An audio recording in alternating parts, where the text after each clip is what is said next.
911, where's the emergency? Someone just got shot. Is there a gun still there? The person who shot him still there? I can't see one. Someone just got shot right in front of us. You guys need to come. You guys need to get here now.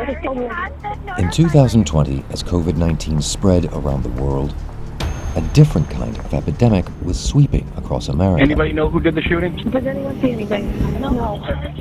Even as other crimes fell, murders spiked by 30%. It's the biggest jump in modern history. You had this perfect, horrible storm that resulted in the massive increase in violence around the country. And it didn't stop there. Homicides kept going up in many areas of America in 2021. How was he? He's not doing great. We have an ambulance and police over there, okay? Okay. I've never seen so many guns in a neighborhood. And in 2022, there are no signs the national murder rate is significantly falling.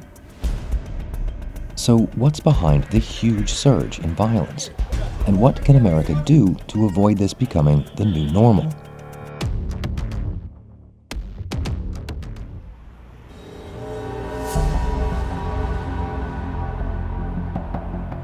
Roseland, Chicago's South Side.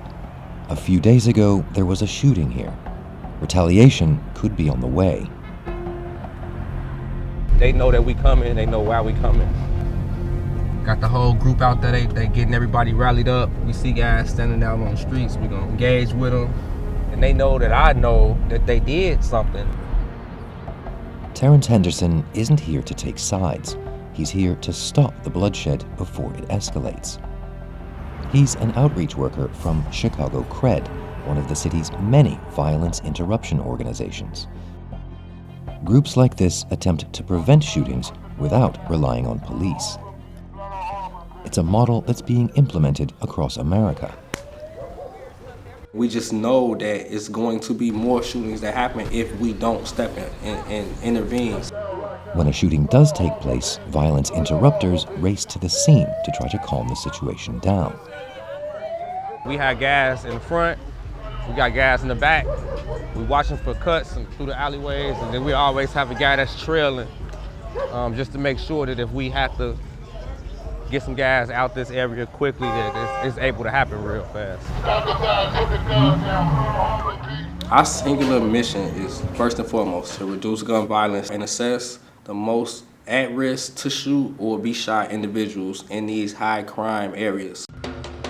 It's an urgent mission.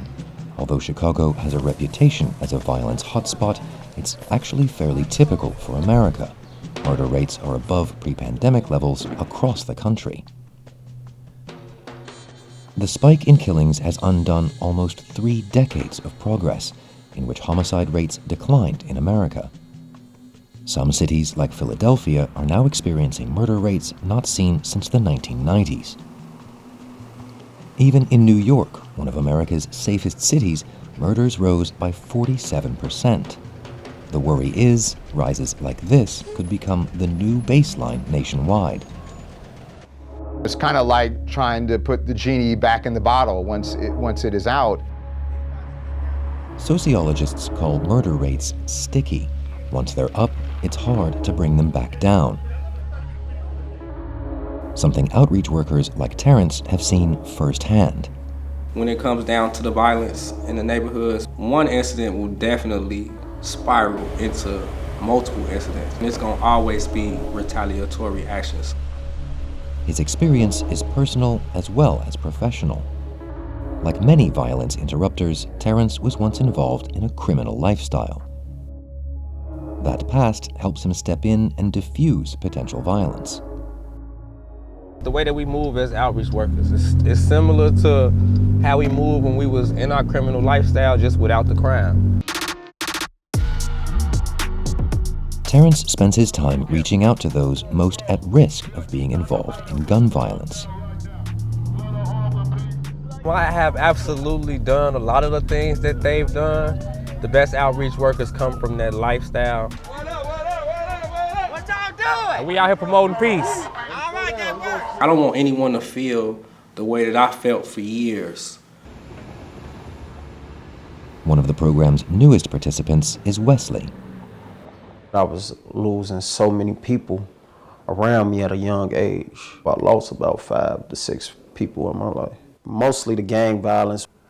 I got more involved in the streets, I'll say.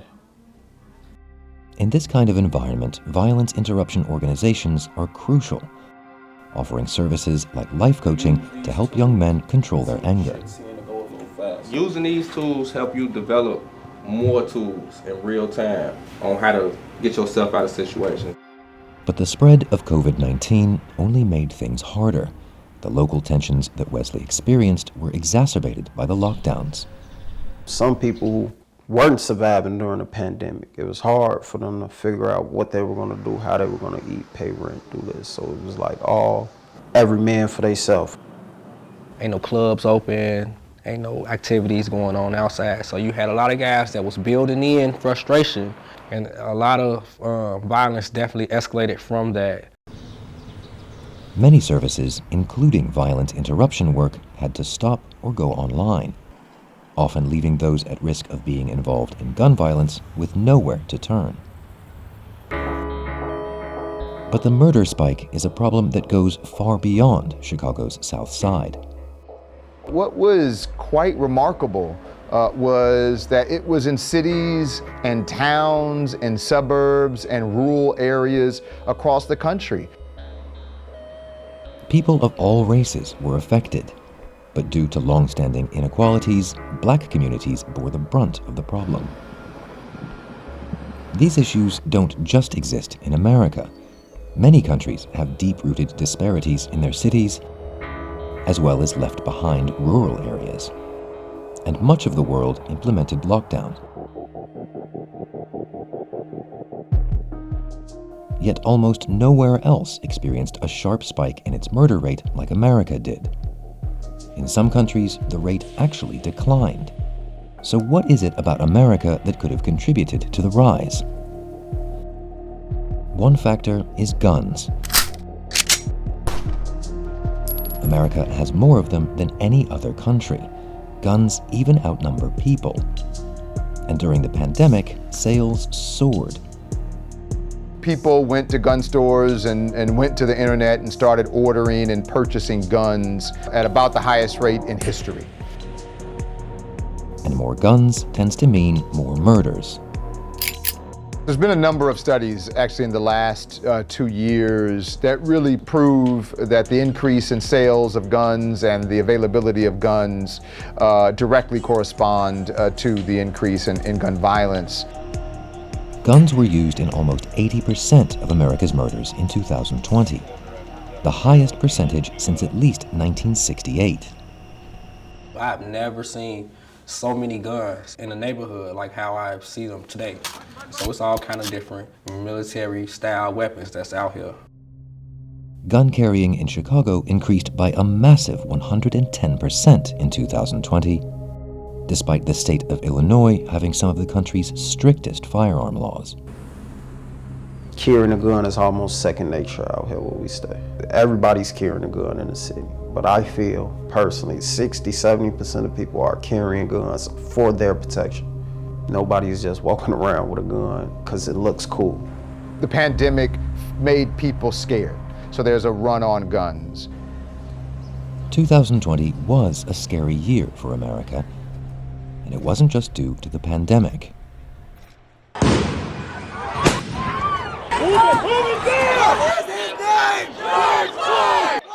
On May 25th, George Floyd was murdered by a police officer in Minneapolis, Minnesota. His killing sparked mass protests across the country and the world. It led America to question yet again how its police officers treat people of color. And it may also have contributed to the rise in murders. The thing is, it's happened before.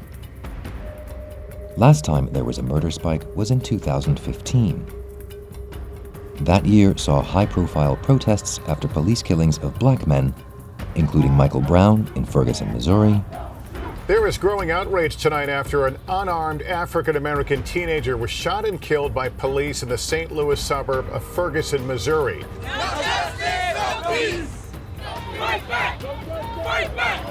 And Freddie Gray in Baltimore, Maryland. Freddie Gray died from a severe injury to his spinal cord. Cell phone video of the arrest shows police dragging him into a van. We gonna fight Freddie Gray. People have talked about the Ferguson effect when Mike Brown was killed by police, the increase in distrust in police and therefore an increase in violence. After 2015, the murder rate did fall, but it never fully returned to where it had been. When you have distrust in police, you make it very difficult for police to solve crimes. When you have grieving mothers in communities who've lost their young sons and they aren't receiving what they think is justice, What do we want? Where do we want it? Now! that increases the distrust. And what happens over time is a feeling that we cannot trust law enforcement and we have to take justice into our own hands. And so it really increases this retaliatory cycle of violence. And then the distrust, which leads to less cooperation, which leads to less solving of homicides, has its own vicious cycle. This is where groups like Chicago Cred come in. The violence interruption model is expanding across the country as an alternative to broken policing. We await till, law enforcement finish whatever investigative work that they do, and we just go around those areas and show support, try to find the victims, and get them some support if they need it. So just to be able to be that extra added resource to the community. Between 2016 and the start of the pandemic, Chicago had seen a 36% decline in violent crime. While it's hard to measure what exactly causes crime to rise and fall, studies in both Chicago and elsewhere suggest violence interruption can help reduce shootings. But it's an uphill struggle.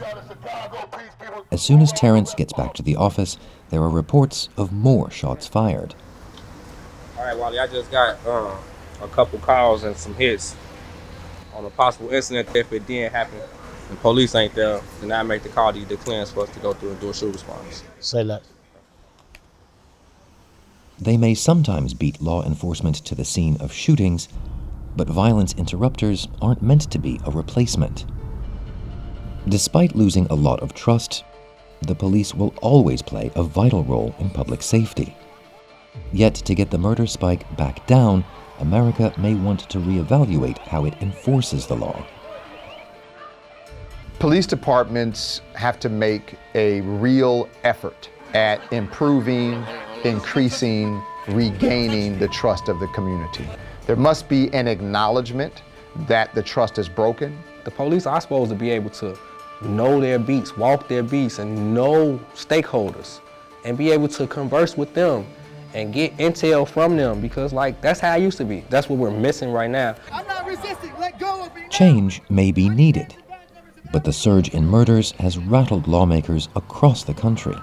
Law and order politics are back. It's time that the reign of criminals who are destroying our city, it is time for it to come to an end. When people are scared, there is fear of violence, there is fear of serious crime. Unfortunately, police reform is a much more difficult discussion. When we look at the data, we actually see there is no need for the battle days of arrest everybody. There is a very small number of people who are driving gun violence in any particular city. It's less than 1%. We have to focus our efforts really strictly on the people who are at the very highest risk of violence, and that's a small number of people. Tragically, the national murder rate shows no sign of dropping to pre-pandemic levels. So however America chooses to tackle it, the country urgently needs to do something before the spike becomes a plateau. People are just adapting to their situations. Everybody is not monsters. They're not.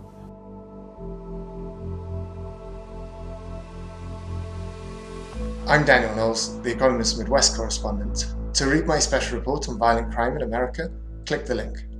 Thanks for watching, and don't forget to subscribe.